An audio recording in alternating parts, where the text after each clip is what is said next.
பசிச்சிரு, தனிச்சிரு, விழிச்சிரு, பதவி கிடைக்கும். எனக்கு சொன்னது என்னோட அம்மா. கேட்டு நான் அம்மாவே அப்படி என்ன பதவி கிடைக்கும்னு சொல்லி, நீ விரும்பும் பதவி கிடைக்கும்னு சொன்னாங்க. விரதம் இருக்க பண்றதுக்காக அப்படி எனக்கு சொல்லியிருப்பாங்க அந்த காலத்துல. அவ ஆசைப்பட்ட விரதம் எதுவும் நடந்ததில்லை. பட் பிற்காலத்துல டெய்லி விரதம், அந்த இன்டர்மீடியட் ஃபாஸ்டிங்னு சொல்லி ஒரு கர்மம். சூரியன் அஸ்தமனமான சாப்பாட்டை நிப்பாட்டி அடுத்த சூரியன் மறுமைக்கு சாப்பிட்றேன்.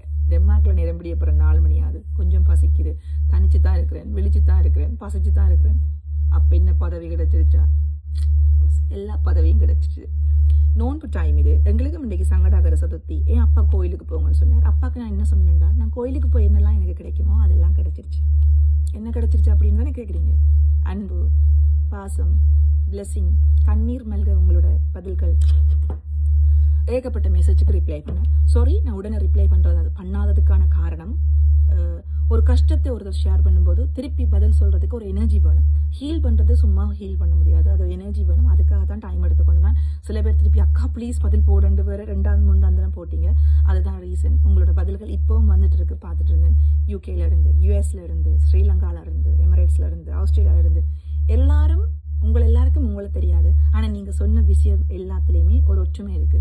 துரோகம், அவமானம், கடன், கஷ்டம், தோல்வி, லூசிங் பீப்புள் உலகத்துல மலிஞ்சு போயிருக்க விஷயம். ஸோ அது நம்மளை விடுமா? பெரிய தலைவர்கள் எல்லாத்தையும் பாருங்க, எப்படி பச்சை துரோகம்.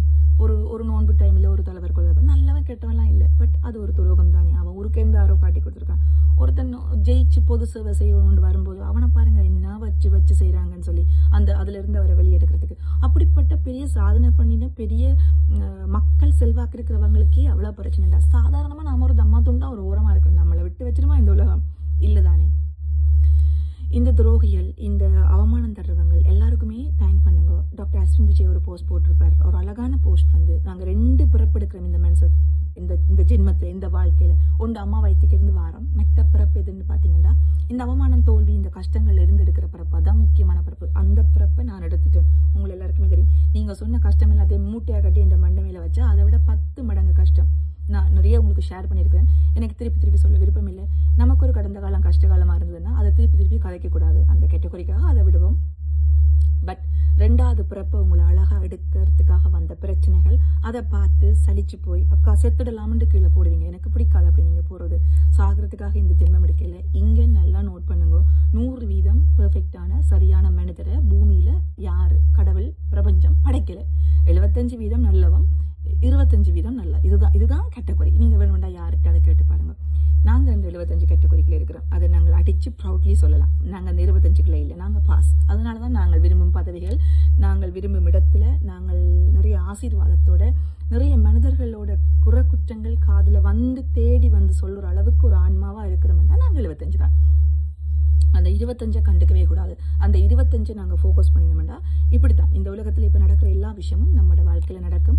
அந்த 2வது பிறப்பெடுக்க உங்களுக்கு ஹெல்ப் பண்ற மனிதர்கள் தான் உங்களை சுத்தி ஏமாத்தினது, கடனாளியா தள்ளினது, விட்டுட்டு போனது, ரோட்ல விட்டது, துரோகம் பண்ணது எல்லாமே. அவங்களுக்கு நன்றி சொல்லிக்கொண்டு பதறாம சிதறாம உங்களோட சிந்தனையில என்ன செய்ய வேணும்னு யோசிங்க. சொல்யூஷன் பக்கத்தே இருக்கும். இது பிரச்சனைண்டா இதுல சொல்யூஷன் இருக்கும். அப்படித்தான் இந்த பிரச்சனையை பிரபஞ்சம் படைக்குது.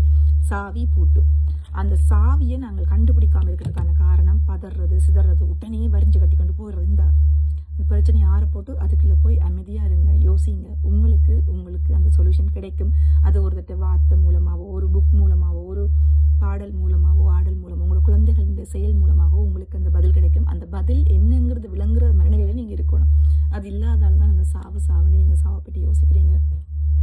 இதை ஏன் நான் இதுல உங்களுக்கு தனிப்பட்ட ரீதியா மெசேஜ் போட்டுட்டு ஏன் நான் இதுல பதிவு பண்றேன்டா, கேட்டதே இவ்வளவுண்டா. இந்த உலகத்துல கேட்காம எவ்வளவு இருக்கும். சொல்ல முடியாம, சொல்ல தெரியாம, சொல்ல விரும்பாம, சொல்ல ஆட்கள் இல்லாம எவ்வளவு பேர் இருப்பீங்க. அதுல யாரோ ஒருத்தருக்கு இது பிரயோசனமா இருக்கும்.